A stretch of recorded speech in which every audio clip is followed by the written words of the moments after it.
Hello, everyone, and thanks for tuning in to episode 113 of the Guardian Hub podcast, where we talk Destiny and our love of the game. We occasionally bring on guests to learn about them, their experiences in Destiny, but this week we just have our hosts.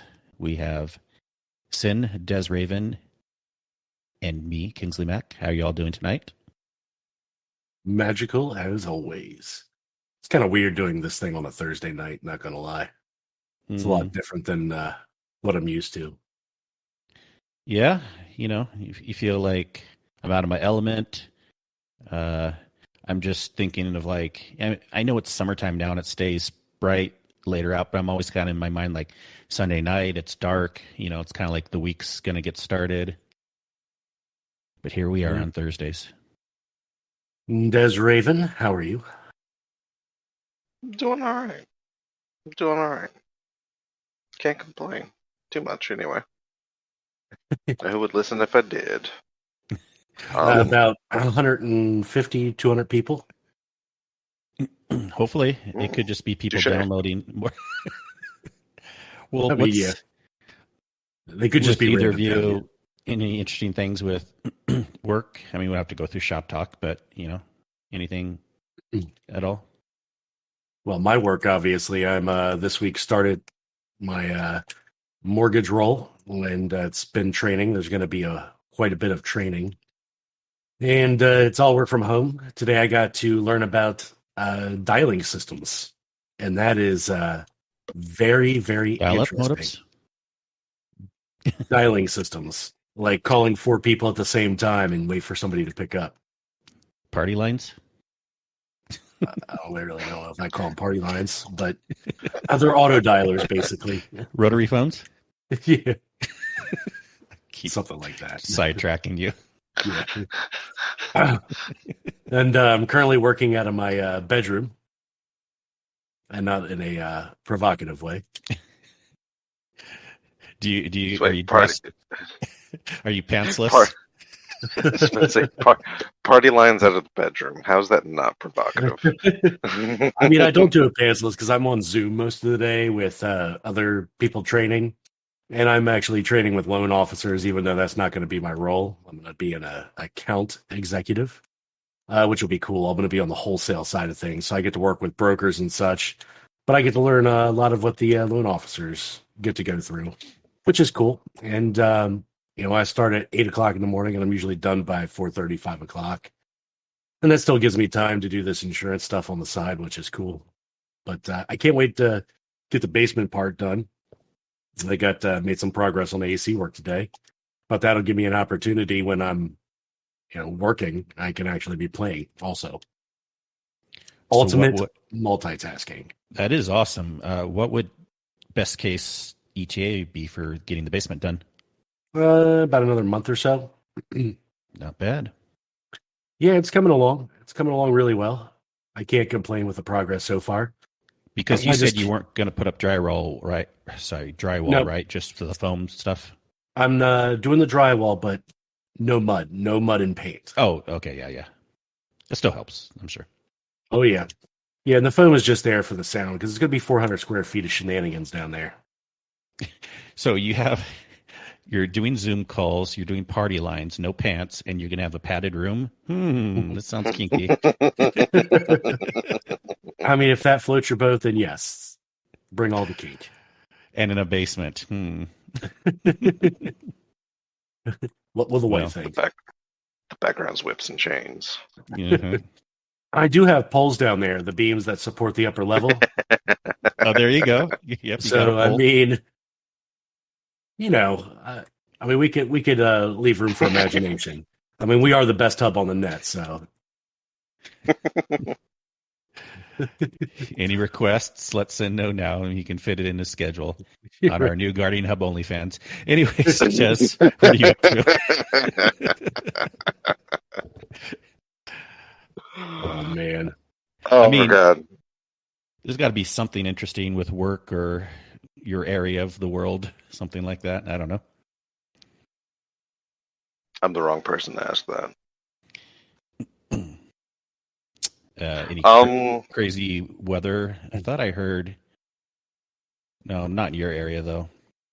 No, it's been kicking up a little warm. I mean, it's a bit to the north, but it's still the south, so Yeah. it about be hot.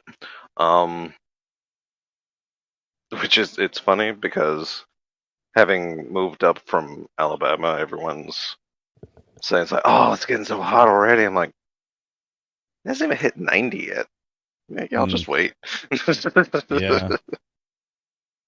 So it feels weird to be in this area and already have people complain about the heat, which is strange. But Yeah. but Yeah. otherwise, I mean, yeah.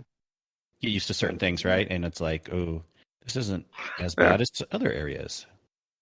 I mean, especially with my former places of employment, being welding facilities and having a uh, being a facility that made rims where I worked directly next to the foundry. That was fun. Mm. So yeah. Interesting.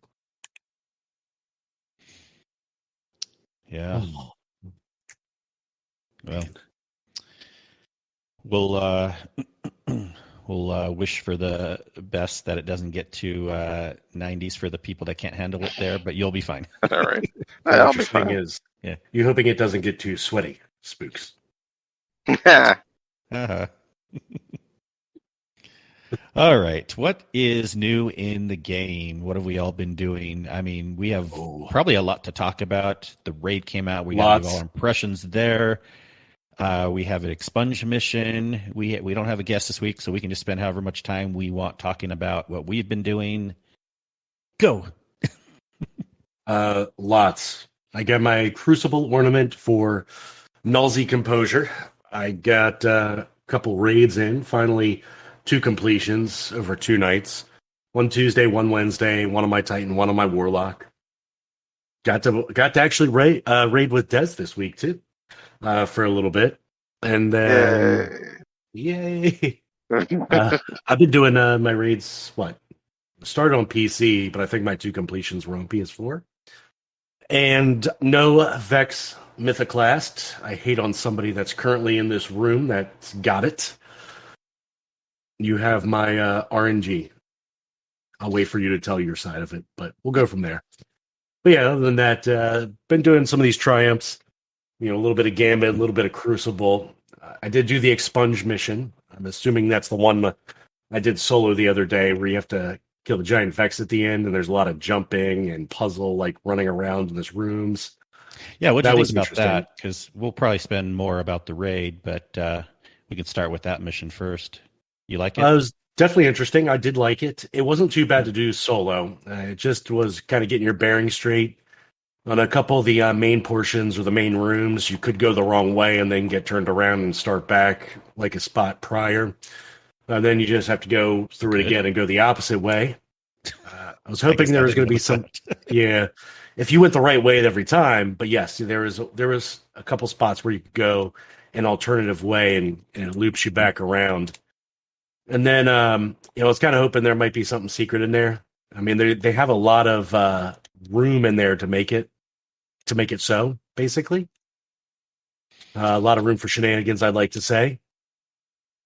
But I think the boss was hard, but not too hard.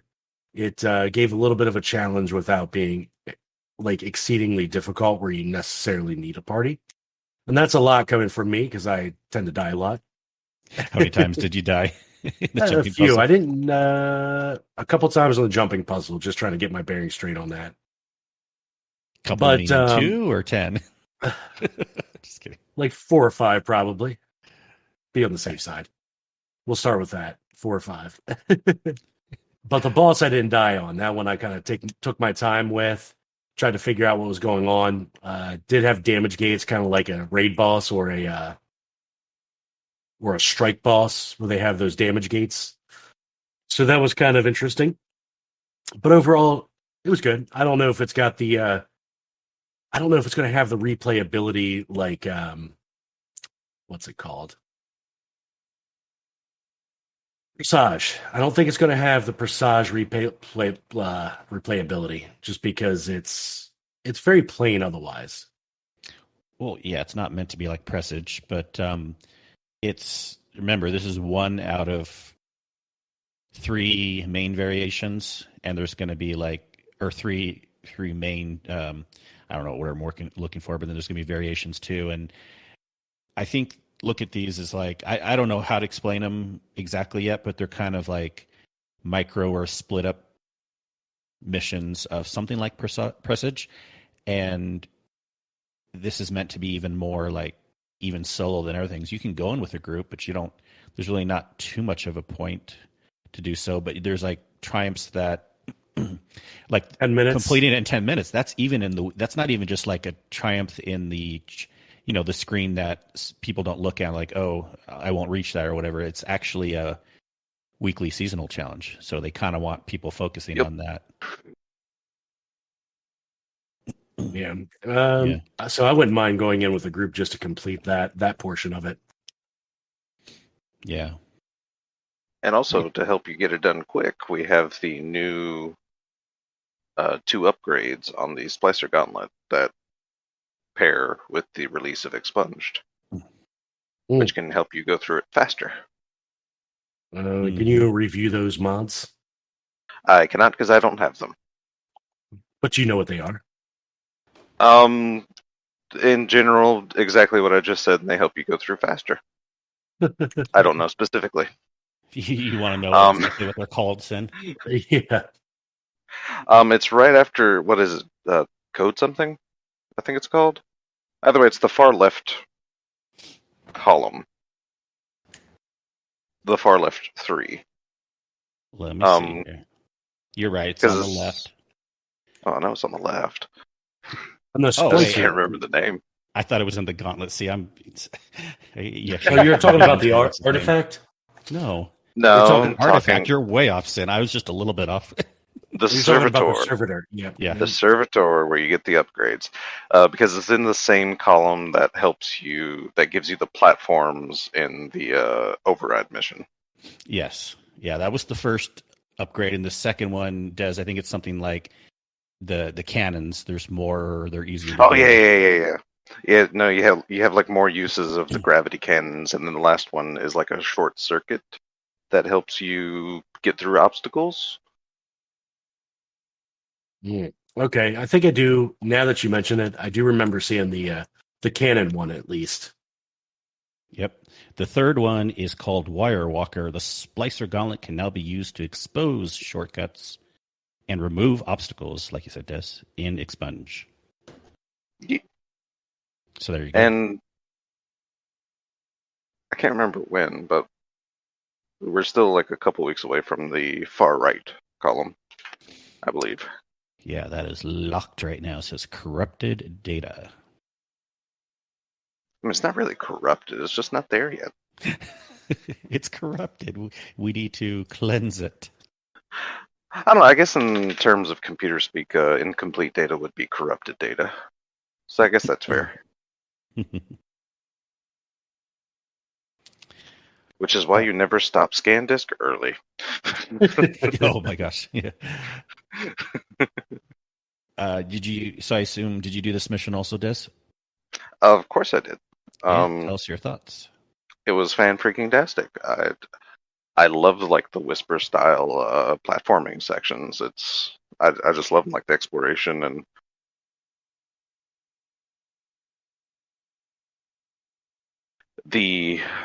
this one definitely had a few sections where I wasn't 100% certain where to go.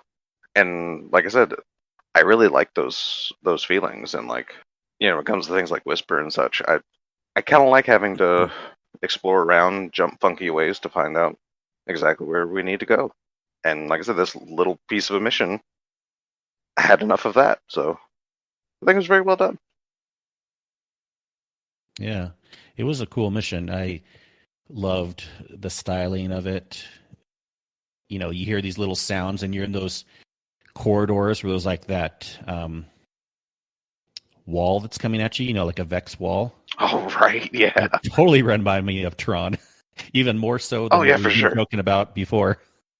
Oh yeah, 100%. Like even as soon as you load in, it's like, oh yeah, this is Tron. Yeah. Like, The sound effects and the music and just how everything looks. And then there's like these walls moving at you that are making that sound. And yeah, it was a lot of fun, but not too hard. I guess I would have maybe liked it to be a little bit harder, but then again, it's not a big deal because you have the 10-minute thing. well, I mean So that, you can, and we are getting oh, that's right. your your wish is being granted. It is. We That's right. might be getting harder difficulty expunged missions, because Cosmo, I think, I mean, probably, I mean, from her, but yeah, Cosmo made mention that we're getting variations of these missions. So yeah, it's Yeah. going to be interesting to see what these variations are and how much crap how many hoops we're gonna have to jump through in these variations. Oh yeah, that'd be pretty cool, especially if you more so need to go in with the team just to make it more doable. Like if it gets closer to one of those Whisper or the heroic Hawk Moon one. I forget what that mission's called now. Harbinger, Crap. Things like that. Yeah. Oh, and yeah, they don't award that's right, Charbella. For now, they'll award the high stat armor Mhm. for the first 4 completions of Expunge. So if you've already done it, you've gotten high stat armor number 1. I'm assuming is what that means. Yeah. So yeah, which I guess is okay. I don't super mind. I mean, I'm just I'm kind of glad that they just haven't forgotten to kind of give us the freebie high stat armor that the season pass. I mean, that was like one of the good things about the armor on the season pass is that last bid was just a guaranteed 60 plus like stat overall set of armor. Mm-hmm. The spread weren't really all that great, but hey, it was mid 60s stat roll armor, which can be a pain to get. So, like I said, I'm super stoked that they at least implemented that into gameplay. Yeah. So definitely do these missions. I've still been talking to some people that are a little behind. I get it. Like people may, especially when they've done the 2 weeks of override, they're like, what's the point doing this? But you actually have to do the 3rd week override before it lets you jump into expunge. So just do it. It's not a huge quest line. You just do the one thing and then you can do the other thing. It's worth keeping up on these things probably because you never know, why you wouldn't want to. I mean, there could be, if you get behind, who knows? We've seen this in Presage where people weren't getting the scannables every week and then all of a sudden they wanted to and they were behind. So it's usually worth doing the weekly stuff. Yeah. When it comes out. Usually. Yeah, I liked it a lot. And here's a great tip too. I want to give a shout out to Zebrak who ran it with me again last night. We did the 10-minute thing. If you have another person in there with you, it makes it much easier because it'll pull you a little bit if the other person is ahead. So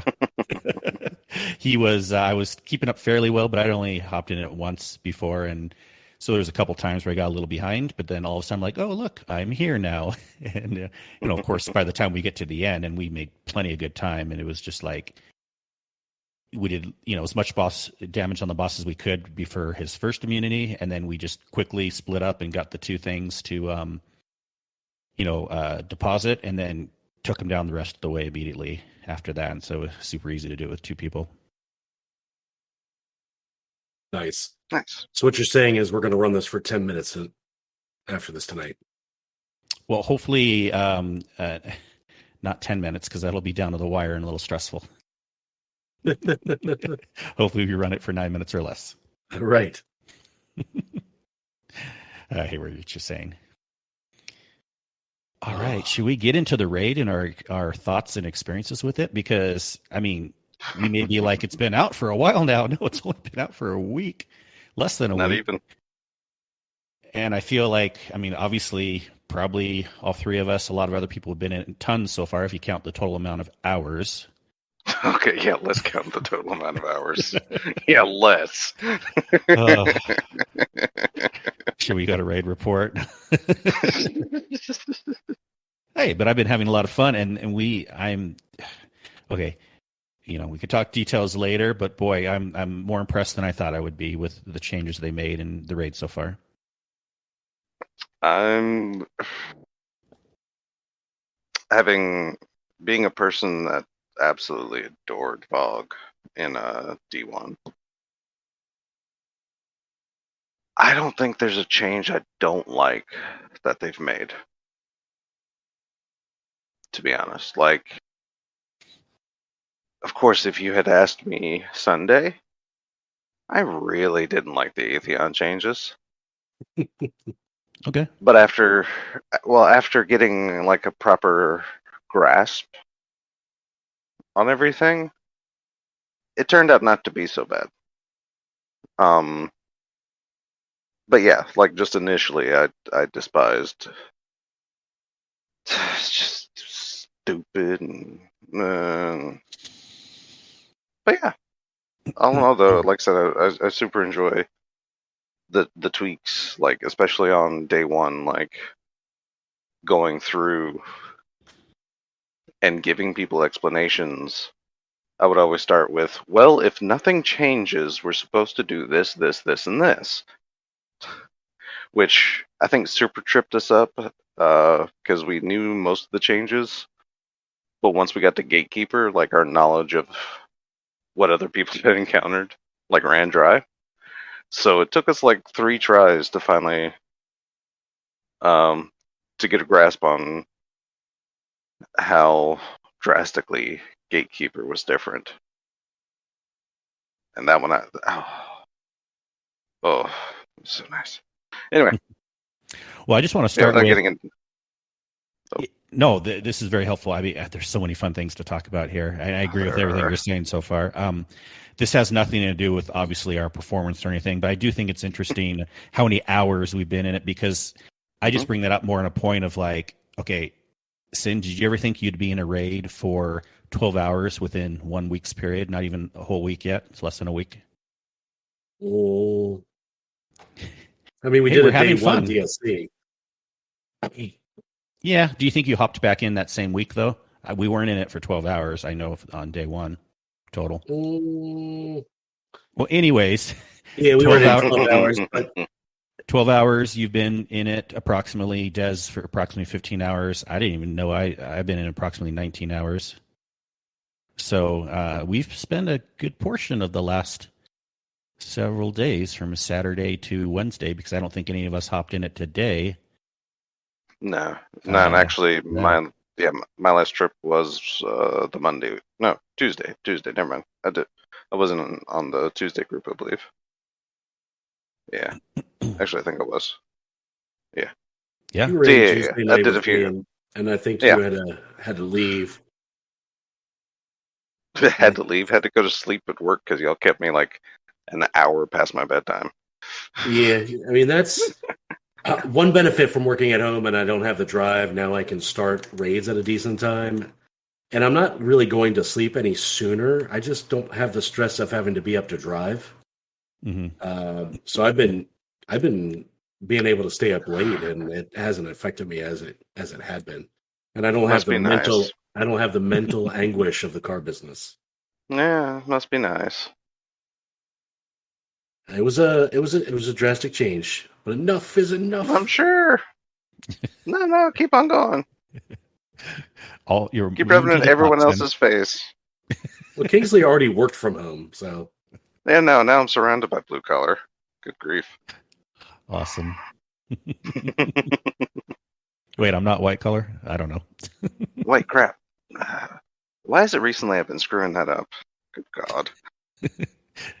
I'm green collar. I'll go with that. That's why I like the green tag in the Discord for admins. Anyway, so yeah, we spent a lot of time in the raid. It's been fun. I'm sure there's been stressful moments. I just think it's so amazing to see Vaulted Glass in more detail, compared to D1. Things are a little easier to see. The encounters are interesting. Except I'm already starting to get a little bit bored of just the confluxes down in the Templar, the phase 1 of that area. But from there on, they get interesting. From Oracles on, the whole rest of the raid is still interesting. Well, I mean, yeah, because then the slightest changes are all in like the first half of the raid. Yeah. They brought in the let's just start with this. Okay, plates outside. We run up Cyclopses, yes. And on day 1 in contest mode, holy crap! Oh my god, that has some of the worst stuff. Like it took us an hour. Again, because we started in the evening. Even knowing what was there, it still took us an hour to open the frickin' door. It's just like, oh my god. And that wasn't like broken up. That was our first load in till the door opened was 1 hour on day 1.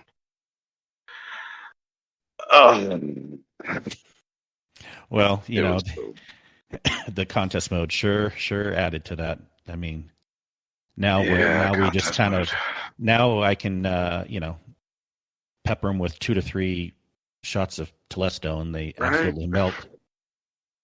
I mean, I'm going to try not to rant about contest mode because I definitely have feelings about contest mode now. But yeah, day 1, like friggin' Praetorians punch you for like 5/6 of your health. Just gone. And it's just like, oh, it's like, mommy, make the Batman stop. Hey, I kind of know what you were thinking though. Like we had the different modes in D1 of raids. If they ever can program that back again, why not just have an option for those that don't care about going for worlds first? You can not have contest mode turned on. Yeah, I've seen that. Like that suggestion, like it has popped up a lot, but I don't know because, like I said, this past run has almost killed my desire to even hop into like day 1 raids right now, as long as that's going to be a thing. Yeah, it was hard with Deepstone too. That's why we didn't get past Atrax. For some reason, I didn't mind Deepstone so much because I guess there was still. I think for this, what really got me was the fact that there was no power grind for this season. Mm-hmm. Like, for me, like day 1, I was already averaging 1300, so there was no way for me to experience like just the nightmare that was contest mode normally. And so it kind of hit me as kind of like that basic what do people call it, artificial difficulty, basically. Mm-hmm. Yeah, to a degree. And I don't know, it just like banging my head against the wall Saturday and Sunday. More so Saturday, actually, yeah, all of Saturday. Like that run that Saturday, it almost made me not like Vault anymore. Oh, I get it. Yeah. And it was just, it was heartbreaking because I think we made it to Oracles on contest mode before we had to break off.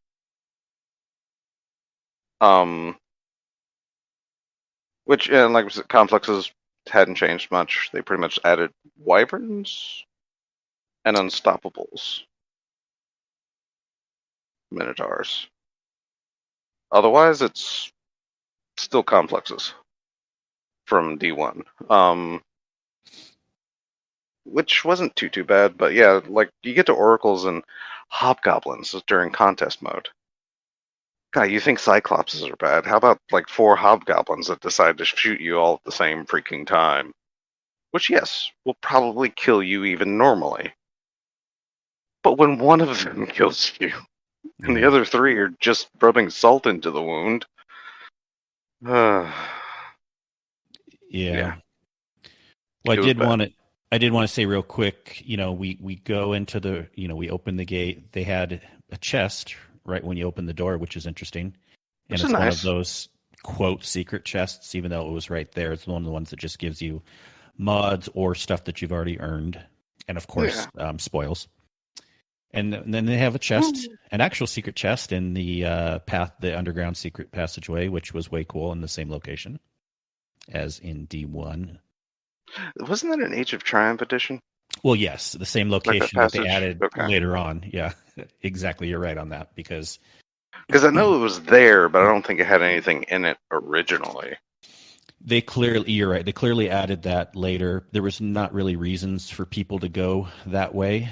And I'd only recently known about that way because no one was running Vault, and then I'd done the No Time to Explain quest, and then you had to go that way, and then they added for Age of Triumphs, and then all of a sudden people were going that way again. Exactly, because I think that's about when I really started running that way, or that's when I remember running that way. It was around Age of Triumph. Mm-hmm. And then great quality of life stuff. Of course, D2 raids have the raid banner, raid banners everywhere. Mm-hmm. And the first one starts up high. Kind of funny because they still do the thing where I guess if you jump down, it starts the first encounter. So they put the raid banner at the top. But hey, we have one, which is amazing. Yeah, very nice. And in between the encounters, so confluxes, oracles, Templar, it pauses. There's checkpoints. Oh yeah, the fact that that was such it was such a cool thing to see. Like you get done with one encounter and like, oh, here's a box. Wait, what's that for? Yeah. Shoot it and find out. And then it starts. And it's like, oh, cool. So yeah, we could just chill. I mean, you can just run around everywhere, which is great for yeah. That was the one thing I hated the most. You couldn't even, you had to like try to explain everything ahead of time, and people are always running forward and starting it accidentally. Exactly. You still get that a little bit, of course, but at least you can run forward somewhat, and it won't, Yeah, like Oracles, Templar, you can actually teach those encounters now in the area, or Atheon as well. Mm-hmm. You can actually teach those encounters in the area, and that is such. I mean, I think most of the people, in fact, almost all of the people we ran with so far, knew Vault, at least from D1, except for Kato, because also Kato, did you rally? Running gag. Soon to be T-shirt. I know, right? But yeah, so yeah, we can actually just like step out and like show. It's like, okay, Oracle spawn here, just all kinds of nifty stuff. Yeah, for sure. And a chest after each main encounter, so we get 5 drops because there's 3 in the main Templar area, and then there's 2 at the end. So kind of a nice amount of drops, right? Am I saying that right? I think 3 and then 2, right? Oracles, Templar, yeah, Mm-hmm. no, yeah, that's right. Because Gorgons is another secret chest. So, but yeah, actually, yeah. All right, so you talked about oracles. How about that changing of oracles? I like it. Oh, I love it. I really enjoy it because no one's been able to correct me because I think everyone kind of remembers it this way. But before, oracles just used to, I think they used to give the preview, but they used to just kind of pop in and you kill one and another one pops in, you kill that one. Another one pops in, you kill that one. But now you actually, they actually show you twice this pattern of oracles. And now you have to kill those oracles in the pattern you saw them. Which, at first, yes, was hectic and a little difficult, but again, especially outside of contest, I just think it keeps that encounter a little more engaging. Oh, 100%. The thing that confused me, like I figured pretty early on, they're probably showing us the order they have to be shot. But at first, when they were doing it 2 times, I always thought the second time was when you would start taking them down. Yeah. And so it took us a while to figure out, oh, they're teaching us twice, and then you actually take them down. And I'm glad they do, of Indeed. course, because it'd be a little too hectic to only get it once, a little Yeah. unforgiving. Yeah, I think it's about a perfect balance, really. Because even in contest mode, like, because you don't necessarily need to pay attention to the first round. Just know that, definitely try and look, but yeah, as soon as you hear the tones, it's like, okay, it's starting. So here's one and here's one, and then they give you, like I said, a whole nother round where you can actually focus on it. Hopefully, Mhm. and hopefully by Hopefully. that time you've got the ads under control enough to look at where the oracle's responding. And yeah, like I said, I think it just helps that encounter stay pretty engaging, which is nice because, like I was telling people in D1, I mean, it was oracles were a set pattern that just always, like I said, they always followed a cycle of patterns. So we would legitimately bring up like, oh, what was it, like Raid Buddy or something like that? There was this app where you could bring it up and it'll tell you like all the oracle orders through the waves. So you didn't even have to pay attention there near the end of D1 to when they were spawning in because you already knew where they were going to pop up. So I really like this change. Yeah. Yeah, for sure. Well, yeah, congrats for everyone who on day one contest mode, however far they got. I think it's awesome no matter how far people got. I don't know anyone who didn't at least get confluxes done for people that were trying. Yeah. And so, of course, Oracles has really started dialing up a notch, and people that got past that, more power to them. I know people that even passed under contest mode. So, well, obviously, because that was the world's first race, and Oh yeah. I think there was about 300 teams total, so times 6 or something. I'm trying to remember if that was the number for people that passed everything, that passed the challenges also. So more power to all those people. Yeah, seriously, like, especially like in the midst of like contest mode and just having your spirit crushed and just thinking it's like, how are people supposed to do this? And then your other teammates reminding you, yeah, world's first team are on the challenge mode for this now. And it's like, oh yeah, people are getting past this. How? How do they do this? Yeah. Templar, what did they change there? I think the only thing is that you can't cleanse and you can't shoot yourself out, right? Doesn't someone else have to shoot you? Yeah, you can no longer shoot yourself out of any detains, and the relic no longer cleanses mark, and oracles are again in order. Yeah, that's true. Which is throughout the whole raid that way, of course. But did they only have 3 also in Templar in D1? I think so, but they were. Yeah, You didn't have to I shoot do them in believe there were order. 3. Yeah, and apparently, though, also on a side note, people are saying oracles are not as tough in D2 as they were D1, or at least for oracles in Templar, they seem to I believe be it. squishier. Even on contest mode, I was taking most of them down with like 2 fusion shots, or a lot of people were using Xenophage. They really Yeah. didn't seem that bad. And even now, it's easier. One fusion shot. A lot of things can one shot them. And I think that's a good thing because who cares? Like, don't make them just be bullet sponges if you have to worry Exactly. about the order. The order is what's more interesting, anyways. Also, interestingly, oracles count as enemies now. Oh. I don't know if that's a bug or if that's How intended. did you come up with that? Because I've had Feeding Frenzy and Swashbuckler proc when killing oracles, Interesting. so they count as enemies. I mean, you do shoot them and they do go away. True, but I think in the past they've been counted as objects. So it's interesting. It's interesting to see the separate. That's why I'm almost wondering if it's a bug, because there was an issue with certain objects. I think it might have been more of a D2 problem or a late D1 problem, where you can like shoot explosives or environmental stuff and get perks to proc off of that when they weren't supposed to. So I'm wondering if that's a carryover of that, or they're just counted as enemies now. Yeah. All right. I mean, And then, considering I didn't say anything in the TWAB about it, I'm gonna guess the latter over the former. So yeah.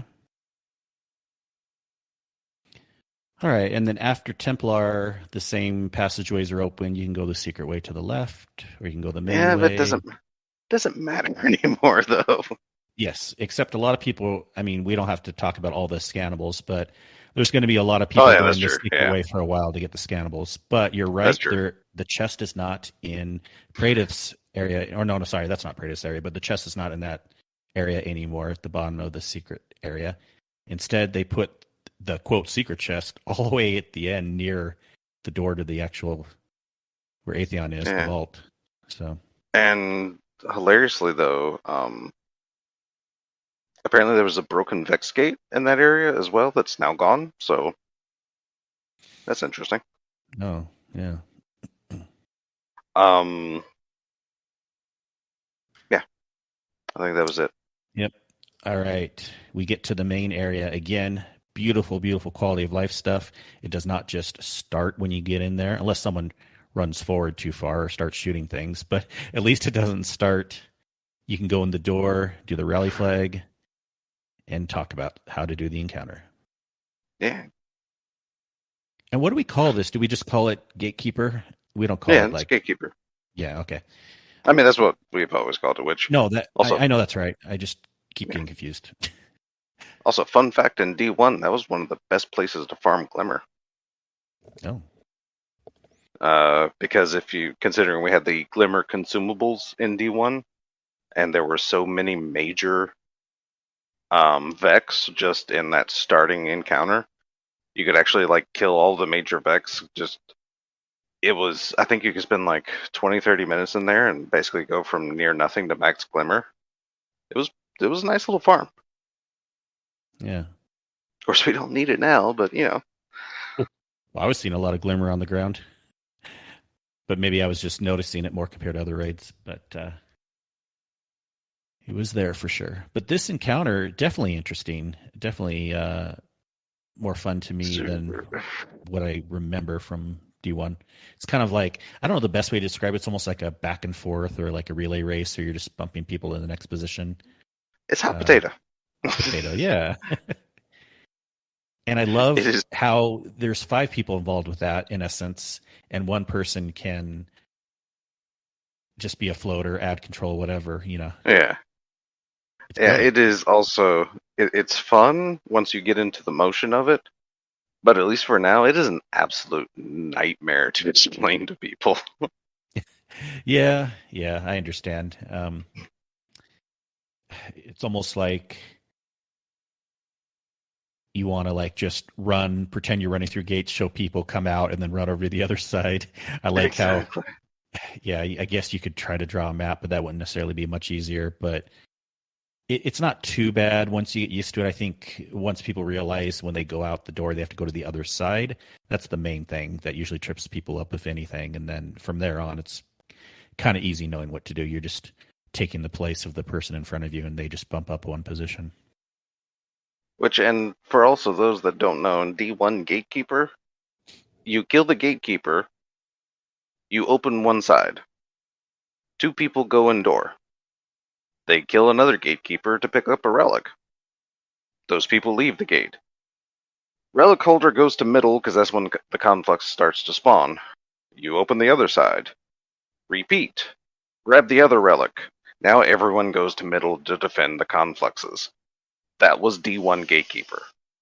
It was probably the most, like, I don't want to say it because it might be offensive, but it was like the most brain dead encounter, basically, in Destiny. Like, for people that, once they've gotten the rhythm down, it was like nothing. Like, Gatekeeper was just a speed bump along the way. It was, it's like vault opening and Gatekeeper is just the easiest things.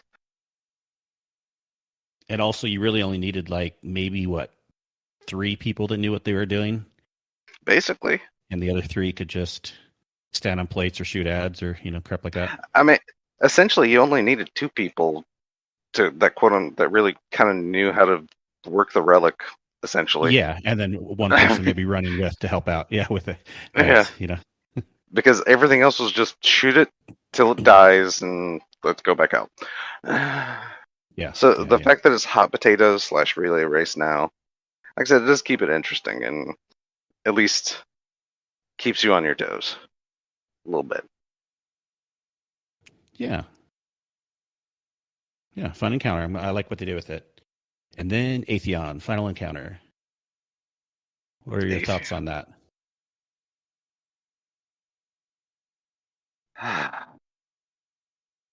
Like I said, when it was first explained, I thought there were far more Oracle spawns than what there were. So that's Sunday night, I believe. I was not very much in love with Atheon. But then that Monday, while I was waiting on my machines to come up, I did some reading and found out no, there was just 6 Oracle spawns. And that just made it so much easier for me to understand. Like actually seeing like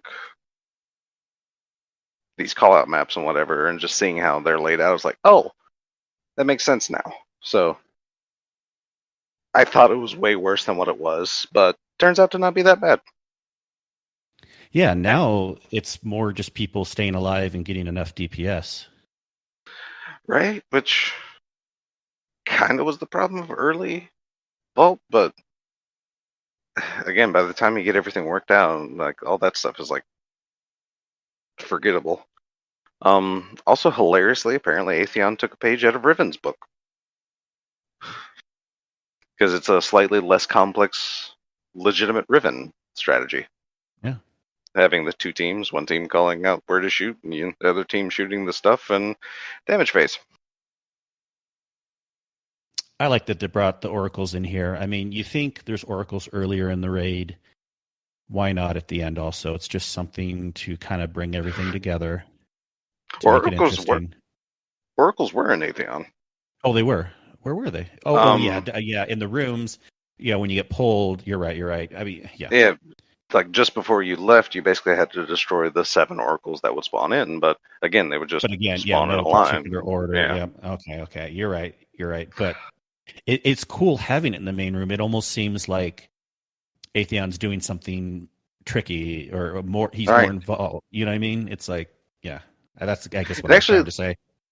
It also gives like a little more weight to the oracles themselves because I mean, the oracles are supposedly the things that the Vex are using to like phase things out of a timeline that don't align with what the Vex want. So they like mark the things, and Templar or Atheon get rid of them. So it kind of helps. It helps oracles feel like a tool / weapon that the Vex are actually using to actively try and hinder you now. So yeah, I definitely agree with that. Yeah. And then did you know with the oracles, I was doing some research, there's 5, well, if you count where people stand on the map, there's 10 different ways that people are doing oracles right now. I only like one way. 10 different ways. So there's number ways. There's 4 different number ways. Some groups start with 1 at the top and go around clockwise. Some groups start with spawn at the top and go around and just go to 5. Some groups read it like a book, kind of like what we do in Last Wish. So they have 1, 2, 3 on top, and then 4, 5, 6 left on the bottom. Seriously?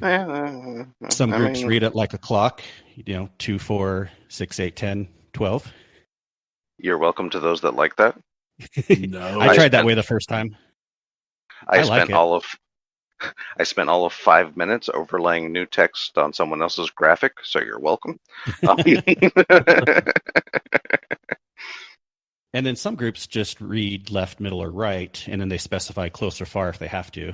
I like that way, and I'll explain why in a second. We tried. What was it? It was spawn mid, L1, R1, L2, R2. Oh yeah, that's another way too. That way is very similar to the left, middle, right thing. Oh yeah, so I guess that could be included, or that could be a 6th way technically. which means 12 different ways. Because the reason why I'm doubling this is because the other thing you have to account for is whoever gets pulled in to Venus or Mars. Some groups run all the way to the back. I'd say probably most do. And other groups will stay right at the beginning. And if you stay right at the beginning, you have to transpose it because it's backwards. So the people reading it out, you know. Lefts and rights are swapped. Yeah. Yep. Or I've even also the numbers. seen. Yeah.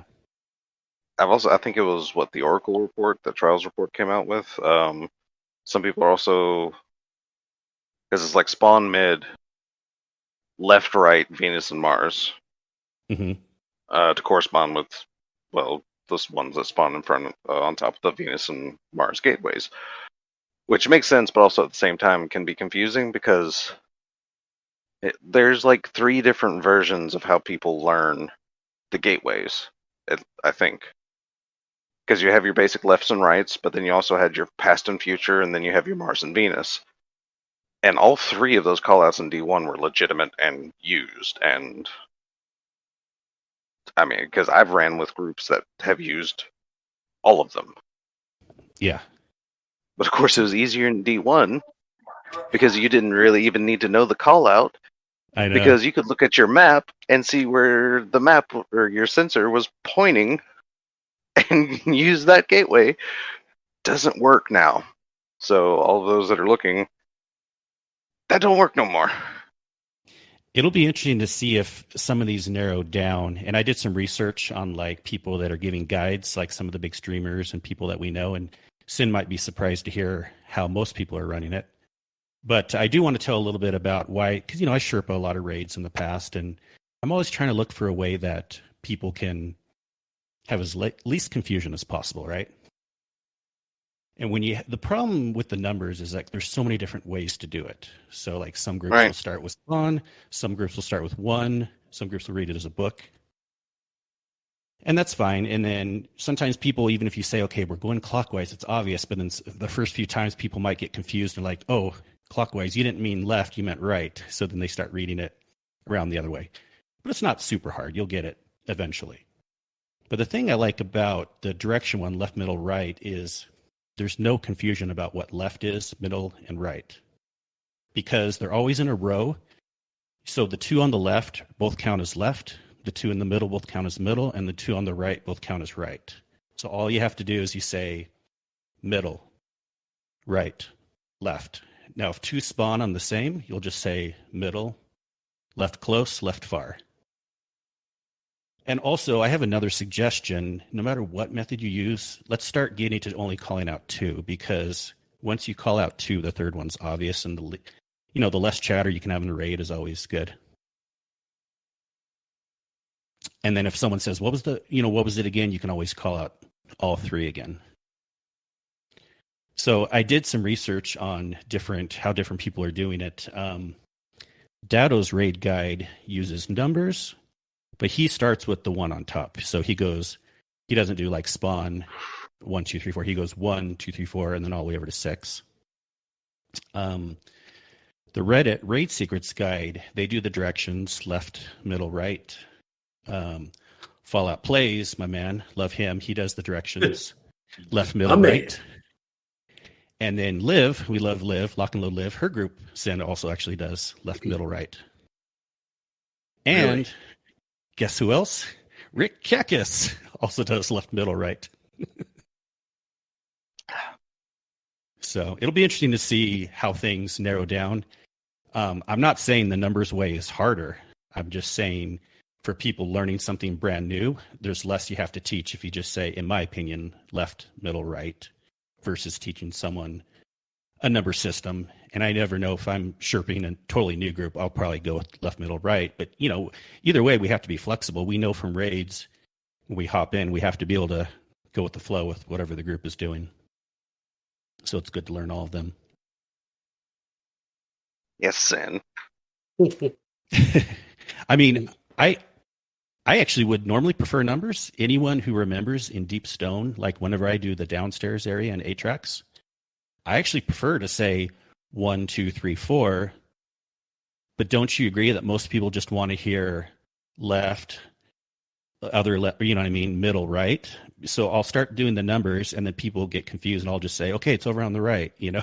So I think left, middle, right here will cause less confusion in the long run than numbers, but that's just my opinion. I don't know, for bottom stairs, Ajax, I guess we do it weird, or I do it weird. Even Because I think upstairs, people evolved into doing numbers, but I've always kept with top stairs, middle far. yeah. Well, still, it's not numbers. It's like it's location. Upstairs, I always want to do like the directions too. I always want to do like northeast, southwest, but I end up always doing this. I end up saying, okay, east. It's to the right because I don't want people to get confused, you know. So This it's not like, directionally challenged people. I know. So it's not like in A-Tracks upstairs we're saying, why did we never do 1, 2, 3, 4 for that? You know, 1 being north, 2 being east, 3 being south, 4 being west. Because it's easier just saying directions. I prefer that than clock, honestly. Yeah, you know, I love the clock idea, but the thing I, again, realized pretty quickly was I wanted to do the clock des. That's what I tried the first time, and I like it still, but people, I think, were getting confused with the 2 and the 12 or something. I don't know what it was. It just wasn't working out perfect. I don't see how, like, because I know Sen made a mention.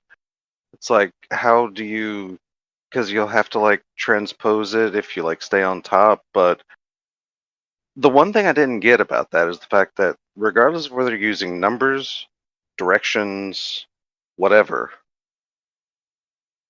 there's always going to need to be, almost always going to need to be like some kind of transposition because you're starting in a polarly different place from what the call out is.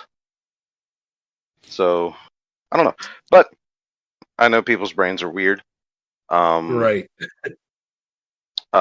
That's like, oh god, what's it? Tanix.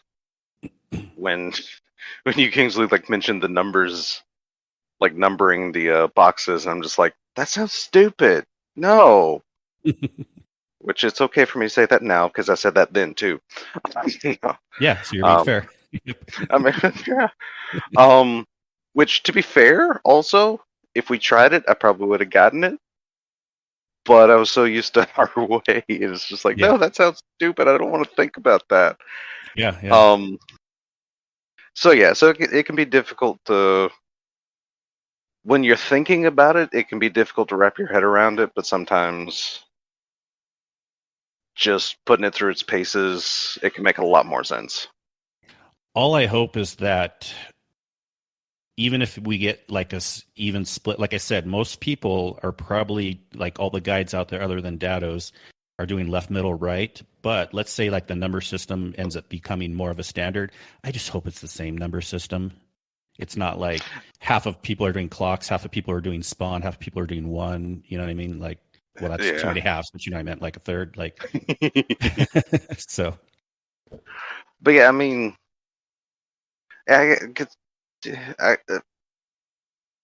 any raider knows, like, legitimately, especially like those that Sherpa and those that don't always Sherpa. You just kind of got to be a little flexible. No, thank you for all that noise. But yeah, you got to be flexible. You're right. But yeah. So you're saying if you have Sin in the group, roll with whatever works best for him. Exactly. If you have Sin in the group, or kick him out. If you have Sin in the group, just praise not on his Titan. Because all of a sudden you'll get a Titan bubble blocking one of your golden gun shots. Is that a problem? Sin. I mean, apparently it was, considering we couldn't get enough damage on Atheon. Well, speaking of the other crazy thing, I keep wanting to say eminent domain, but imminent detain. Oh, yeah. Oh my gosh, that thing is annoying. Although people getting it and not moving. It's getting a little better. What? People are catching it a little bit more in the last group I was in. Okay, all right. So apparently the detain on Atheon is new, but I remember, like, I get weird, like, deja vu flashbacks when people make mentions like, okay, see if you have the debuff and get out. Like, I'm remembering that from somewhere and I don't know where. Like there had been some kind of raid encounter or something where you're doing damage and someone would get a debuff or else it'll screw everyone up. But I don't remember where. That does seem familiar too, but maybe worst case it would just screw up damage. It wouldn't like lock everyone, right? I don't ever remember anything like that. I can't like narrow it down, but like I said, for some reason during Atheon damage now with that reminder, I get this weird deja vu. Well, So it kind of bugs like me. Scourge of the Past, but I'm sure that's not what you were thinking. But Probably not, because I only did that once. yeah. But yeah, that is pretty crazy because we're having to say, look for who has, detain, and then you have to run forward and make sure you don't catch everyone else. A tip for those that aren't paying attention to their buffs and debuffs: if your screen starts glowing, like drastically, like it looks like someone's putting a spotlight in front of your gun, get out, because you're about to screw everyone over. Yes, and please, I say this so many times, have your sound effects up enough that you can notice cues in the raid. It's almost more important to have your music off or low and have your sound effects up enough because you will also hear a sound for that. And you may not catch it the first 20 times you're running it, but you will eventually start to catch that sound, meaning I need to get out of here. I mean, that, and it's pretty much advised in Vault anyway because of oracles. Yeah. Have your sound up so that way you can hear the oracles pings, that way you can pay attention to them. Yep. But also, I do notice like a lot of, I guess, the higher end guys that use Relic will actually point, while they're blocking with the Relic, they'll actually point to the back door instead of at Atheon. Because the Relic holder can also see who's starting to glow. So they can actually inform specific people to get out. Yeah. So that's, I mean, I know some of us aren't using Relic because it is as finicky as it was in D1. A lot of people may not remember, blocking with Relic wasn't super consistent. I think it's less consistent now, but still wasn't super consistent back then either. Yeah. Well, I'm glad to report that we all have clears. So there you have it. The podcast hosts have a clear, so you can trust us. We know what we're talking about. No, I'm just kidding. We at least in part know what we're talking about. We can pretend to know what we're talking about. For the most part. We can partly impart for the most part. Oh, which, speaking of clears, and I guess I'll go ahead and segue into that. Some people in our Discord might notice a fancy new color. Oh, yeah. For no apparent reason. Because, thanks to Kato, did you rally? Because, okay, we spent 3 days trying to get it clear, which thankfully we did. But yeah. But he mentioned, like, again, like, killing Atheon for this first clear was pretty much as hype, almost as hype as, like, my first vault clear, just period, which took 4 days, apparently, back then. But yeah, so, because as soon as we killed Atheon, Kato's like, oh, I want a special color for that, for my name in the Discord. It's like, that's an idea. So we have an idea, moving forward, of having, or as I use the royal we, but it's more like me, and I kind of did it and hoped it was okay, which it turned out to be all right, so that's cool. So this became a group discussion afterwards. Oops. But yeah, so moving forward, basically, also kind of following in what Guardian Down attempted to do, we'll be having essentially our own kind of low-key raid races. So for every platform that, of course, we have active community members on, and by that I pretty much mean people in our Discord, so that way we can tag you with these special colors. You'll be given a very specific role of first console clear. or platform clear. I could say console, but sort of kind of leaves out PC, but whatever. But no, so yeah, every verified first clear on a platform, you will get to wear a special nifty color until the next raid. In which case, well, out with the old and in with the new. So, yeah. So at least until the next raid, all the VOG champs will enjoy your title and position as something of a bragging right. Unless you're an admin or an ambassador, in which case, sort of, but not really. Nice. Sort of, but not really. Yeah. I mean, you still got the tag, Hey, but I still love the green. That's why when I created the Discord, I wanted green, so I made admin as green. and don't worry, I'll get around to tagging the PC people. I just needed to make sure what the team was, and Yeah. yeah. So yeah, I'll tag you. You'll get your tag. It just I'm also a procrastinator, so it might take a little bit, but don't worry, I don't think any less of you. I'm just a procrastinator. I mean, Yeah. Let's call a spade here. Eight. That and again, I needed to. The only reason PlayStation is done because I basically needed a prototype for the entire situation anyway. So, and to make sure it did right and everything, and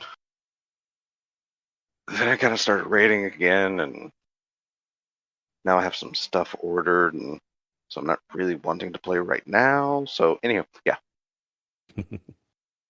Nice. Enough about that. Well, Sin did mention earlier, so I do have to talk about it real quick.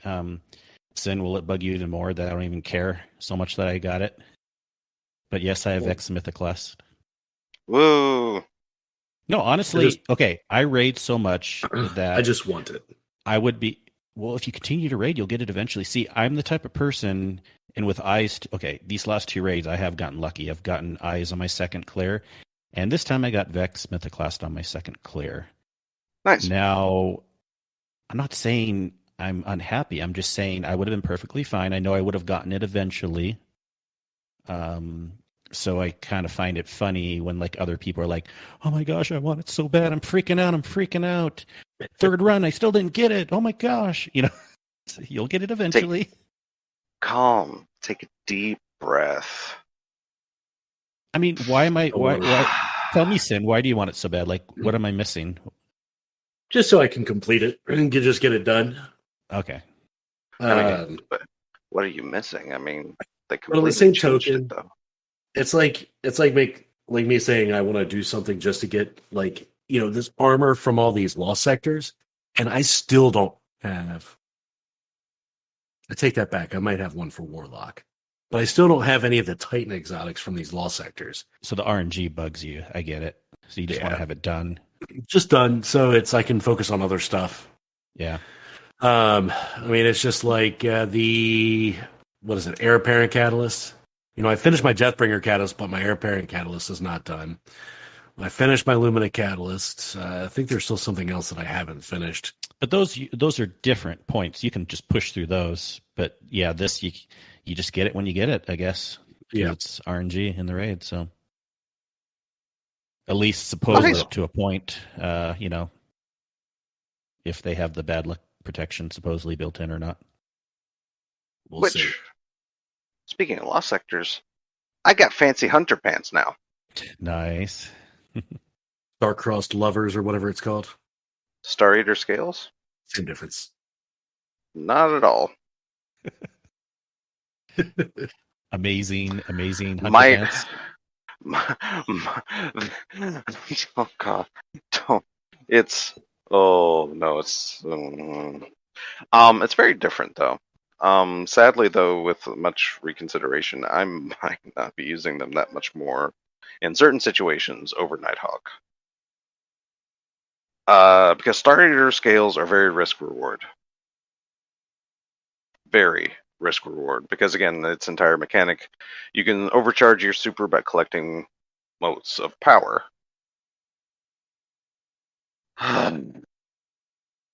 So apparently, they were a little too strong.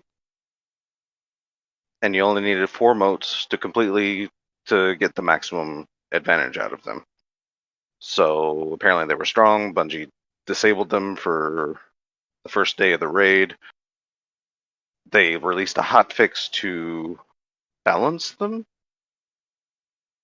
but apparently okay.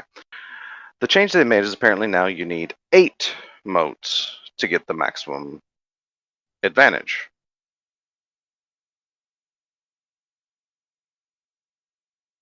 Yeah. Might take a little bit. Don't they have a mod for that, dropping orbs of power?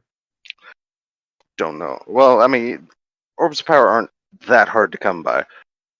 But yeah, you need 8 motes as of right now, and it actually turned out to be a buff, because apparently every individual mote now, even though you don't get a stack of Feast of Light, every mote buffs your damage by 11%. So, holy crap. So it's about like a near 90% damage increase at max now, which is more than what it was doing originally. So, holy crap. But apparently that's bugged. Because you're supposed to be getting... No, it's bugged now. Okay. It was just good before. Now it's bugged. Too good. But I thought they said it was too good bugged then, too. I thought... No, now it's bugged because apparently you are supposed to be getting Feast of Light stacks for every orb you pick up, but now it's giving you too much damage. Like, at the top end, at max out, it's giving you too much damage. It's giving you more damage than what they intended. So, yeah, that's going to be fixed again. I have a fear that it's legitimately the exact same fear that Datto has, because Datto has now made 2 videos on these pants. Poor guy, because he's done a lot of numbers on these things. And again, that we get word that they're bugged now, so they're going to get fixed and changed again. I have my fears align with his in the fact that I don't think they're going to be worth it. Like after whatever they do to them, I'm just afraid they're not going to be worth it, because it's already risk reward, because you have to, in order to get max damage, which is what you want, that's 8 orbs. But in a situation like Atheon, where you can pop out of a portal and get offed by a supplicant by surprise, you're losing all your stacks. You're losing all your bonus. So, I mean, it was risk... I don't know. Like I said, 4 orbs seemed pretty good. If they could have just toned down the damage, maybe it would have been better. I don't know, but I don't know. I'm just afraid they're not going to be worth it. Hey, it's a valid concern. Well, yeah, we'll see how that ends up. So, yeah, I'll probably just stick with my Nighthawk and call it a day. And I'm so happy to get those pants. Well, yeah. But also, to be fair, in like strikes and crap, normal content, they're still going to be great. But it's just, yeah, and I'll probably use them for Deepstone, to be honest. Because, I mean, things are a little more... Yeah, I guess also, like, with Vault returning, it made me realize the change in, like, design philosophy for the raids. Like, Deepstone's just very, like, organized, basically, it feels. To the hectic, just stuff that happens, even in, like, a remastered Vault. Things can just spiral out so much faster than in Deepstone. So, I don't know. I still don't think Deepstone is incredibly easy. I just think it seems easier. Easier to comprehend. I think the opening encounter of Deepstone is way harder than the opening encounter of Vault now. Oh yeah, for sure. Now, especially now that they fixed it, it's a nightmare. Like, the opening of Deepstone is a nightmare now. Already on my 3rd run of Vault in Conflux's encounter, I was like getting freaking bored. I was like, this is too long. and too easy and too boring. Which hilariously, Confluxes was like the nightmare encounter for D1 Vault because of lesions. It's where we had to hide for the sheer amount of like crap coming out of the middle at you. Mm-hmm. So It'll be yeah, interesting it's when we not do the really there anymore. challenge, or where the turkeys have Master to mode. touch the master mode too. Yeah. But isn't there a challenge where the wyverns have to touch the confluxes and you got to kill them within 5 seconds? Yeah. Yeah. Yeah, basically you can't start killing them until they start to sacrifice. Yeah. Which that's not even the harder challenge, to be honest. No, that'll be Not- easy too. You just get people team up on them, and yeah. The one challenge that sounds like a nightmare to me is Gatekeeper. Because apparently you have to kill the wyvern and the minotaur at the same time. Oh, yeah, one of those. Yep, people are gonna have It's gonna to. be it's gonna be a prep for that. freaking nightmare. Mm-hmm. Everything else seems like okay, really. It's just that one challenge that actually is kind of giving me a panic attack because it's like, oh my god, our communication is gonna have to be like super on point. Oh yeah. And I love my raid group, but also at the same time, communication isn't always our strong suit. Yeah, it'll be fun. No, Eventually. it'll be fine. We'll find a way to brute force our way through it, at least. All right. Do we have time for the TWAB? Can you give us a TLDR on all the stasis stuff? That's the main thing in the TWAB we need to talk about, probably. Oh yeah, stasis stuff. I don't know. Can I TLDR? Because stasis is. I mean, we can talk about it things. another time. I personally don't care as much, but I'm sure people want to hear about it. I don't know. I mean, it's. So far, I don't dislike most of these changes. I don't think. But yeah, they do go through and give us like the design philosophy, of course, behind just things in general. They are saying that they do want to tone down certain things and they want the gunplay to remain in the forefront of Destiny. So things like grenades, I don't think they're referring to super abilities because, of course, those are kind of designed in a way to, you get them. I think the old philosophy was 3 kills. They wanted you to be able to get them, or when you activate, they want you to be able to get like 3 kills with a super. Is like just the general design philosophy behind them. But things like grenades and melees and such, they might be toning down to bring more leeway into the gunplay. So there's a warning there. No clue what they're going to do. No specifics given, but there's that warning things might be changing there. So in general, for stasis, just in super general, for the freeze itself, they are reducing the duration of all non-super freezes versus players to 1.35 seconds,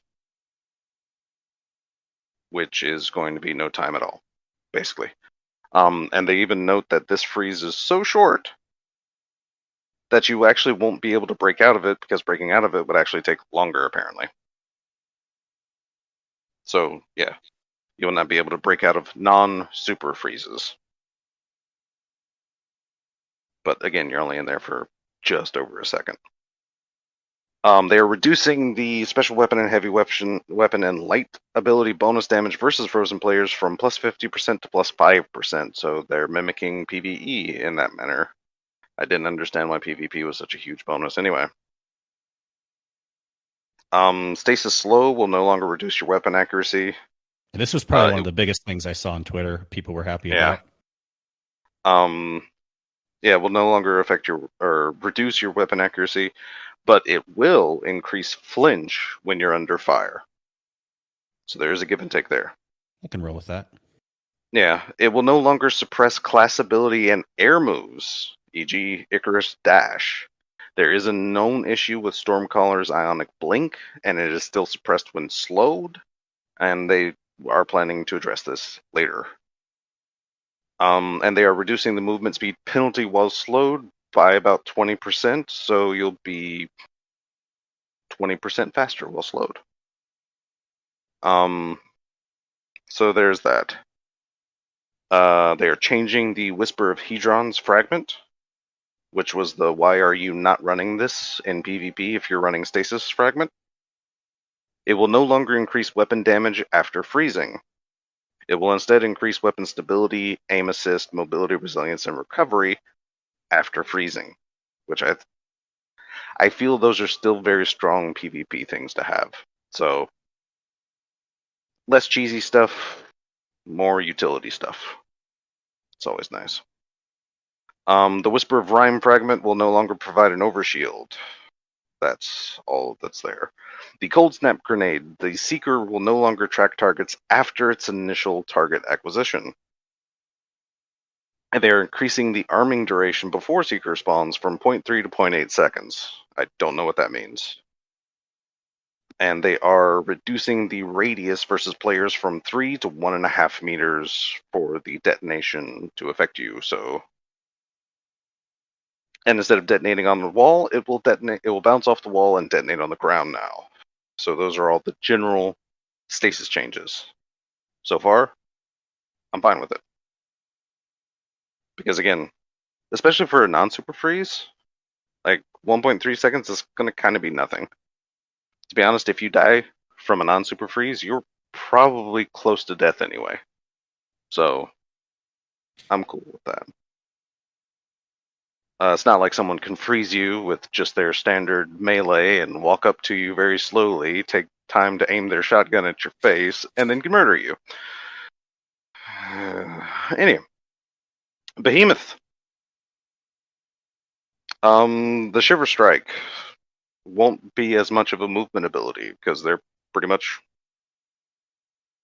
kind of reducing the flight speed and distance. They're reducing the knockback, and they are removing the slow on player impact. Cryoclasm. Is that's the slide, right? I'm wanting to say Cryoclasm. I think that's the super slide. I know. I'm not either 100%, but anyway, from what they say, it will require the Titan to sprint for 1.25 seconds before activation while not in super, and they are removing the cooldown from it. So you'll be able to use it pretty much back to back, but again, you'll have to sprint for about a second. So it's kind of like a shoulder charge, just, sliding. Howl of the Storm, I have no idea what this is. But they are reducing the angle of initial freezing / damage cone, reduce the crystal creation freezing radius, slow down the sequence of crystal formation to allow victims more opportunity to escape, and now spawns a small crystal on walls if performed into walls. Again, that actually might be the melee out of slide that creates the crystals, potentially. I don't know. I don't play Titan enough. I'm sorry. And Glacial Quake, which is the super. They are reducing the heavy slam vertical freeze range versus players, so you'll be able to have more chance to jump out of it. And they are reducing the damage resistance from 50 to 47%. Yay. Yeah, I know. I mean, you say yay, but also at the same time, that 3% will probably be noticeable. Hunter Revenants. They're hitting us again, because why not? For their melee, Withering Blade, they're going to reduce the slow duration from 2.5 to 1.5 seconds. So they're knocking a second off that. Cool with that. Reduced Whisper of Durance, slow duration. Okay, and they're also paying special attention to hunters with this Whisper of Durance fragment, which increases the length of which your slows and freezes last. And pretty much everything on Hunter is now not going to freeze or slow nearly as long. So I'm going to get that out of the way. Reduce damage versus players from 65 to 45. And if it bounces once, it's going to further be reduced to 30. So no more ricochet shots. Which sucks because I was just learning to ricochet those things. And they're reducing projectile speed by 10%. And they're again reducing tracking after bouncing off of a wall, because apparently the first time wasn't enough. Winter Shroud. I think that's the dodge. Which again, they're reducing slow duration and reducing the Whisper of Durance slow duration extension. Touch of Winter. Cold Snap Sneaker no longer. Wow, Sneaker. Cold Snap Seeker. Sneakers, seekers, Wow. you know. Right? Will no longer have increased movement speed or travel distance, and the Seeker now spawns a small stasis crystal on detonation. Warlock Shadebinders. Penumbral Blast. Wow, am I speaking right now? I believe that's the melee, yeah? Like the regular melee, I believe. Yeah, although I don't stasis much even on my Warlock. Yeah. They're reducing the tracking and proximity detonation size and tracking versus players. And they're reducing the freeze radius when impacting the environment from 2.5 meters. So should be escapable. I've noticed some shenanigans from Warlocks in that. Ice Flare Bolts, the Seeker now only chains once when spawned from a shattered player, so Ice Flare Bolts is the thing that when you shatter someone, they spawn a Seeker that will freeze someone else. So now that only happens once instead of like 2, 3, 4 times, allowing Warlocks all kinds of shenanigans. Holy crap. And then Winter's Wrath. The freezing projectile tracking strength now ramps down to 0 after 2 seconds of flight. And that's it. So far, I don't see any outstanding, like, oh, why did they do that type deals? Because pretty much everything they're touching is all the annoying crap that's still in Crucible right now. Like, let's be honest. So I'm curious. Let us know if you're big Crucible players on what you think about these changes. Hopefully, Gator can stop calling it the Ice Show after this changes. I doubt it. No, but seriously, let us know. I mean, initial reports on Twitter today that I saw seemed positive. So, I mean, yeah. Hopefully. Like I said, this is a lot of the outlying, like outstanding, like offenders of quote unquote no fun in Crucible right now. Like I said, I do like the fact that they are separating super and non-super freezes, because to me that just makes sense. So yeah, I'm kind of surprised. Oh no, I think they mentioned actually something about the potential of Hunter Super being touched at some point in time.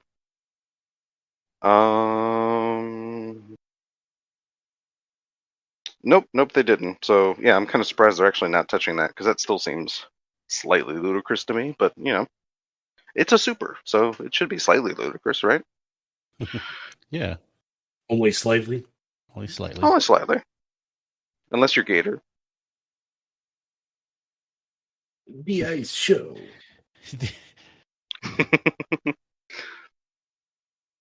Well, nice.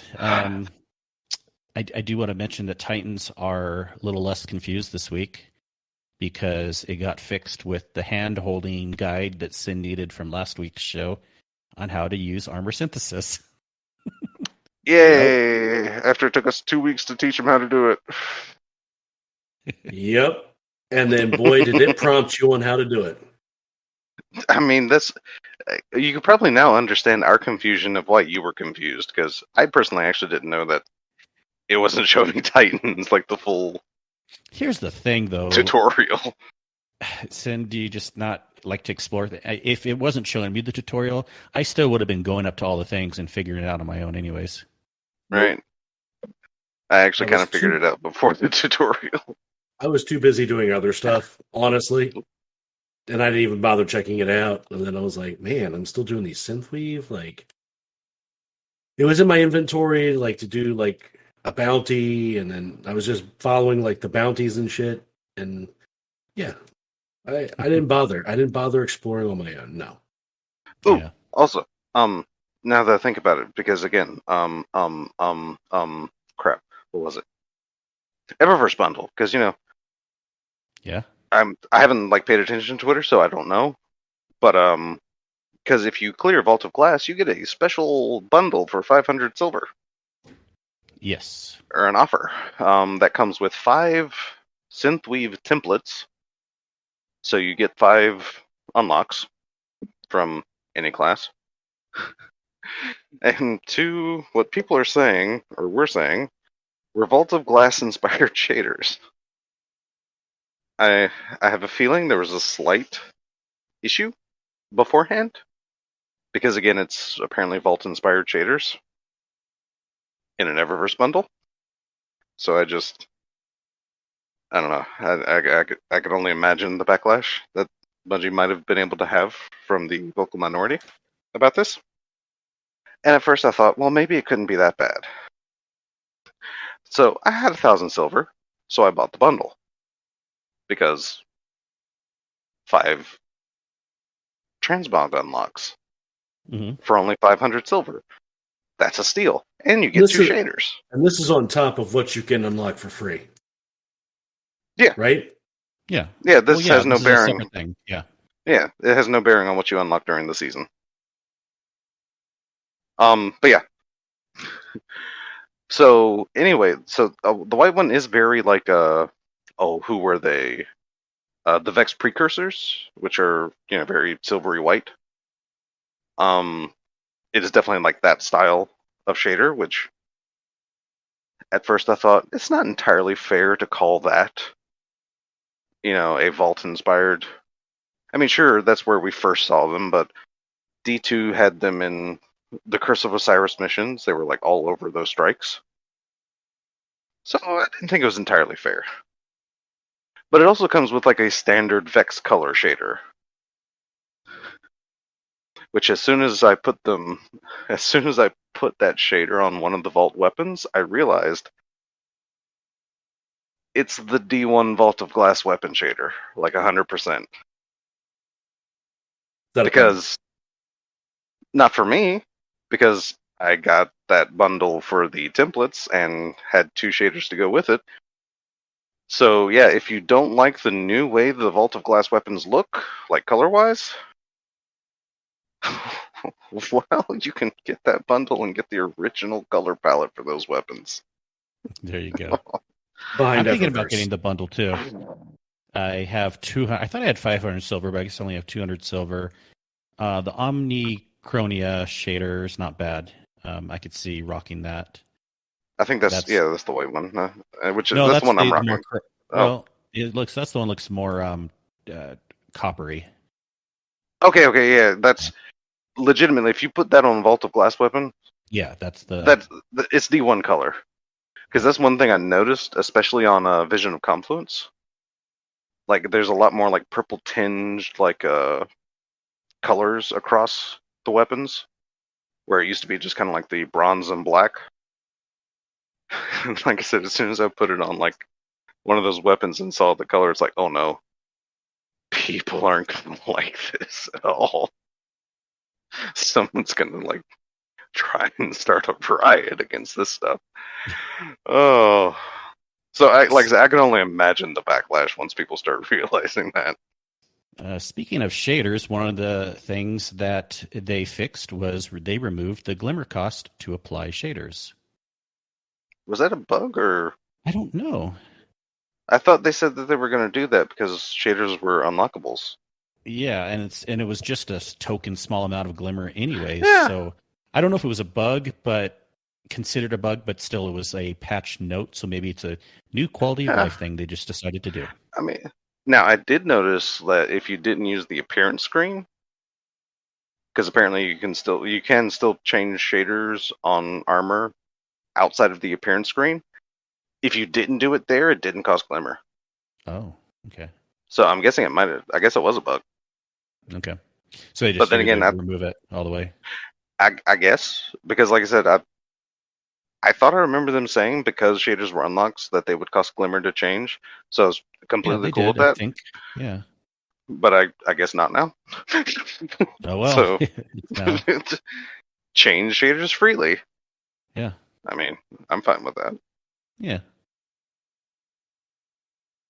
Excellent. Whew, what else? Anything? I was looking through the patch notes. Holy crap. Nothing else looked super interesting to me. If there's anything you want to bring up, but I did want to notice about the Titan thing and about the shader thing. That's for sure. Let's see, patch notes for the hotfix. They did fix the lost sector for the legs, so yeah. hooray. Well, wait, did they? I thought I heard even yesterday people were having problems still. Oh wait, no, that's coming up hotfix. Coming up. My bad. Coming up. Yeah. My bad. But yeah, on the mist, yeah, they removed Glimmer Cost. Yeah, this is part of the mist patch notes from this. So. Oh yeah. How are they missing so many patch notes these days? This has happened a few times recently. Oh, and they reduced the kill requirements to unlock Null Composure's Gambit ornament, which Mr. Monkey happily shared with us earlier. Yep. I still see that picture in the chat. Right. So even the stat number still looks the same, but yeah, he's making solid progress on that. So so happy hunting on that Gambit ornament. Mine is now done. Hooray. And they are mentioning the Beagle errors on PS5. Yeah. They're investigating those. So I haven't run into this myself. Admittedly, though, I only play on PS usually when I'm running a raid with the crew, but because I have a PS5 now also. And I haven't heard anyone in our crew that has a PS5 run into this issue, but I've noticed some people in Guardian Down, and I was trying to help one player over there when he was mentioning it. And today was the first indication that Bungie admitted it being an issue, even though there was some Reddit forums and stuff, and people were saying the same thing we're seeing here. We don't know, Bungie doesn't know yet any other way to fix it, so they'll come out with a patch eventually. But in the meantime, this is still a pain, but less of a pain of re-downloading it. If you have the issue, if you have an external drive, you got to copy the game to the external drive and then copy it back. And that's slightly better than re-downloading it, because before you had to delete it and re-download it to fix the issue. Yeah, but yeah, they're apparently copying it over. I mean, they specify an external solid state drive, but I'm almost wondering if it would have to be. That seems weird. Really? Unless it's just a speed thing. Yeah. I mean, essentially. The point is you should have an external solid state, but other than that, I don't think logically or technically it can make a difference. Yeah, that's what I was thinking myself. Like, the only thing I can think is just pure speed, because I mean, it is still like a 60 gigabyte like file you're moving around, which that's no joke for your average disk drive. Yeah, that's true. So I hope apparently get that fixed soon for people. That's got to suck. I thought this was a feature, but apparently it's a bug or something that shaders that come pre-built on certain armors, like Iron Banner, like they would have specific shaders with them, but those shaders are now coming in before the default option. And like I said, I thought that was a feature to let you know, hey, this armor came with this shader, so in case you want to use it, but I guess not. So yeah, whatever. Oh yeah, and the Feast of Light perk on starter skills armor is not working as intended when stepping in a well of radiance either, apparently. So yeah, things there. Lovely. Oh yeah, and the cache of Kabir chest? Caber? Here comes this old argument. And we're never going to know how to pronounce that name. I'm just going to tell people that now. All right. Because Luke Smith says Caber. Praedyth himself in the story mission said Kabir. Who knows?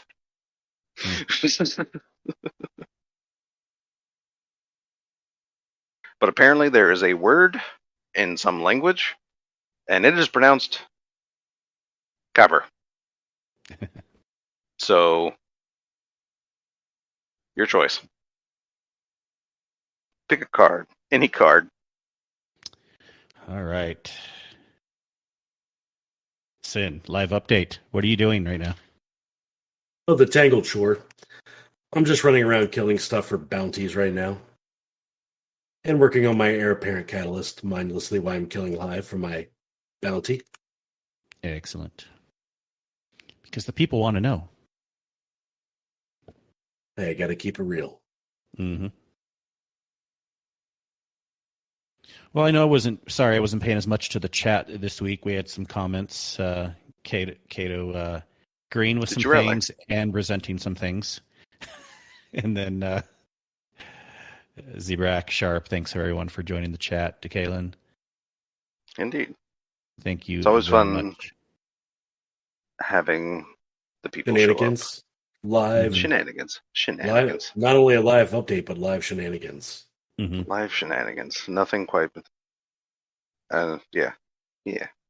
Yes, Zebrak, you can trust us. We have 2 clears on the raid. We're already experts. Just kidding. Practically.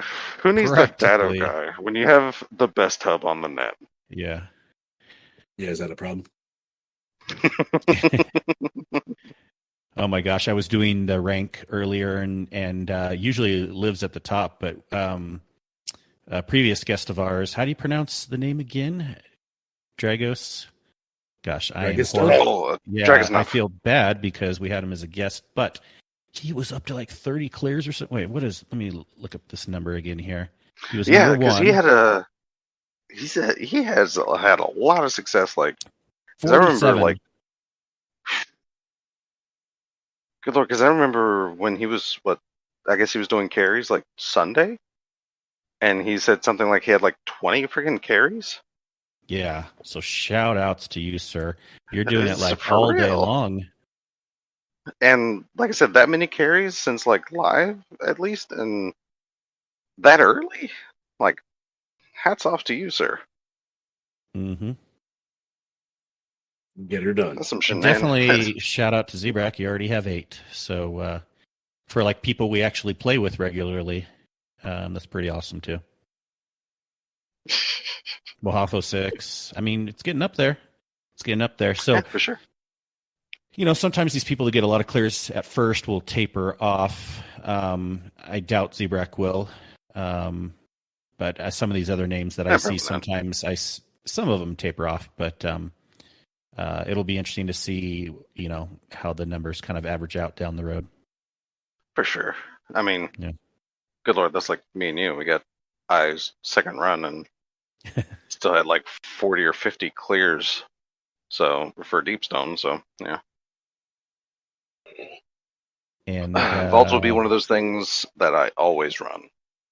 If I have an opportunity, I'm gonna hop in Vault because, again, I love the changes that they made. There isn't a change I don't like anymore.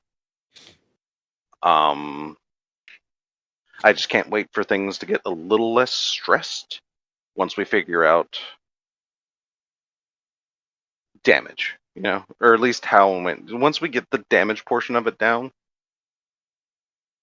and again, like Royal, because Lord knows I'm like at the bottom of damage right now because I'm just like completely lost on freaking what to do.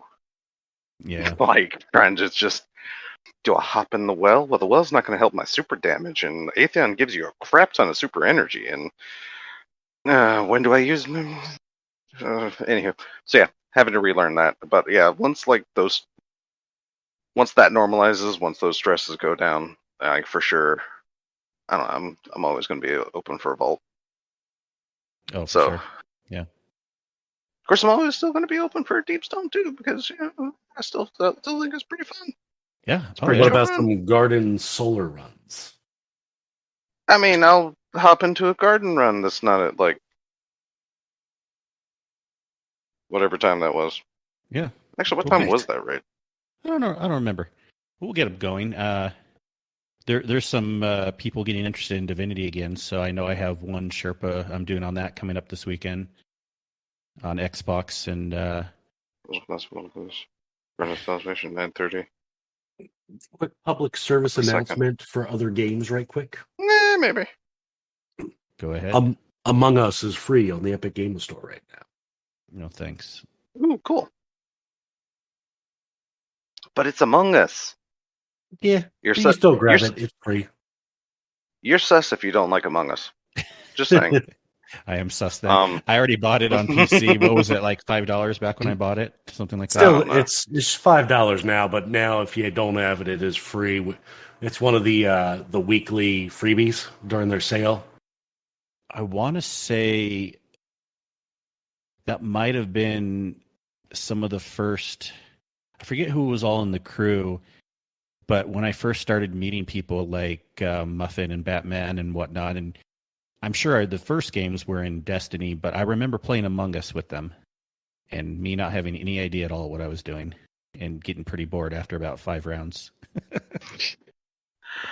To be fair, what people like the modern like that's it's a fun game if you can like talk to people for sure, like just at base. But the modding community has gone nuts, like doing all kinds of crazy crap with Among Us, like all kinds of different roles and shenanigans and crap and oof. It's definitely fun to watch, like to really watch like a group of people go through like these modded runs as well, because it's nuts. I don't know, it's kind of the Gmod murder of this era of YouTube / Twitch. Well, I think we should end our stream here because it looks like some people that were doing a raid just finished the raid also, so we can keep this at 2-hour mark. Nice. But any other last thoughts before we get to our sign-outs? Let's get it, dude. Covered it. I think we covered it. I think we have. Oh, I only have one question confirmation for Vex. It is still full auto, right? Let me see. I haven't even tried. I haven't even fired it yet. Oh my god! First firing live. Because that was really the only question I had. Because other questions will take far too long. I mean, the perk itself says it fires a bolt with each trigger pull, but that's what it said in D1 also. But it was full auto in D1. So okay. Well, while we're thinking about that, let me hop down to a planet here. But I'm sure people are screaming at their earbuds right now, listening to the podcast. But potentially, it's for science people. Just let me get this one confirmation out of the way. Yeah. Because if it's a semi-auto weapon, it's going to be. If it's a semi-auto weapon, it's going to be like an absolute nightmare to try and use. Like, you try and pull a trigger at 360 rounds a minute. Freaking semi-auto. No. It's a nightmare. It's just not comfortable. I am excited to run the Catalyst quest for it because you get to do a fun thing in the raid. You get to go to these somewhat hidden secret, which they're very easily, everyone found them now, plates stand on. And what do you do? Yeah. Does an oracle appear? You shoot it or something? I have no idea what you're supposed to do. I guess. And then, oh yeah, all I know is it's auto. Nice. Okay, cool. That's all I want to know. It feels like an auto rifle almost, except a Scotty auto rifle. Yeah, and that's so, hilariously, again, Vex Mythoclast, labeled as a fusion rifle, works as an auto rifle, now has an alternate fire that makes it a linear fusion rifle. Yeah, I guess this is kind of fun. I can see playing with this. Oh yeah, I mean it's. I'll get some numbers and I'll look at it, and I guess I'll report next time. Of course, probably it's half awesome, the community. Sin. You're missing out. You're missing out. Haha, you don't have it. I also really, I mean, I need to also look into it because I want to know what this linear fusion function is all about, and like, is it going to be super viable for like damage or something, like, you know, or potentially just as a really good weapon to fight oracles, because, and it's still a primary ammo weapon, which is super weird to me. That's like super. It has a linear fusion rifle function and uses primary ammo.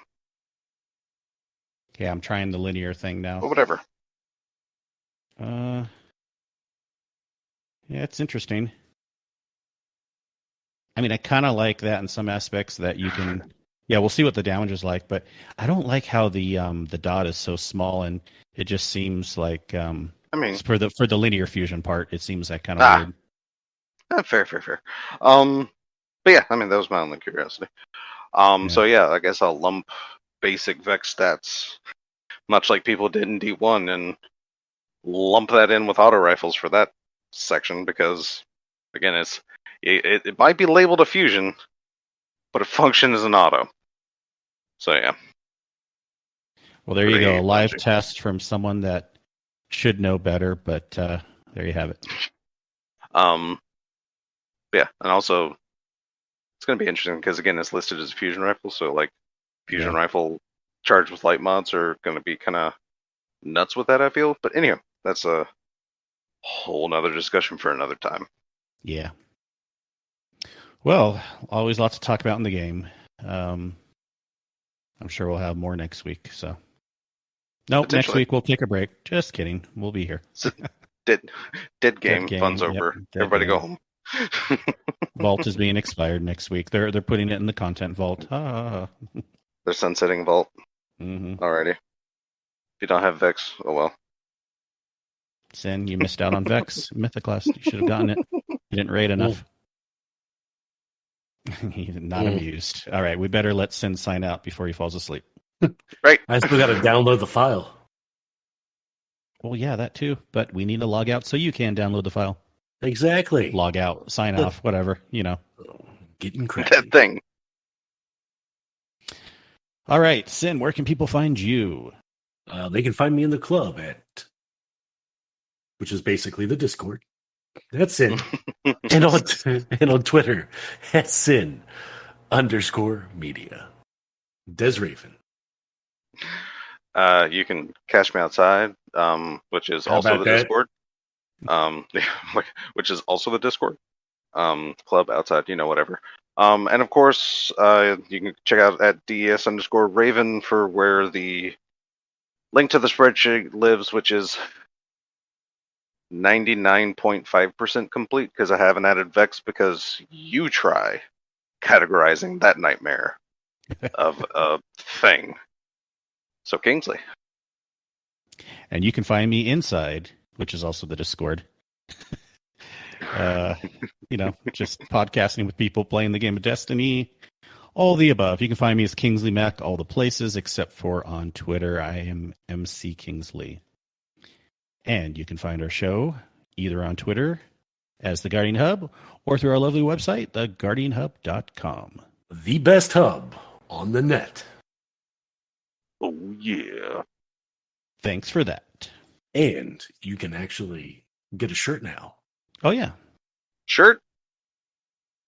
Which suspiciously has looks of other potential places. Hope you don't get sued, Sin. All right. It'll be fine. It'll be fine. Let's hope it's at least 30% different. Right? We're small enough they won't even know who we are. But yeah, definitely check that out. We may have more shirts coming in the future too, but I really appreciate Sin for creating that shirt. It's pretty funny. It is also a nice looking shirt though too. Thank Nalsy for the logo. All I did was put it into a format to put on the shirt. No, thanks for reminding me. Yep. Good job, Nalsy, then. Definitely. All right. Well, thanks everyone for tuning in this week, and we will catch you again next week. Have a good one. Bye. Later.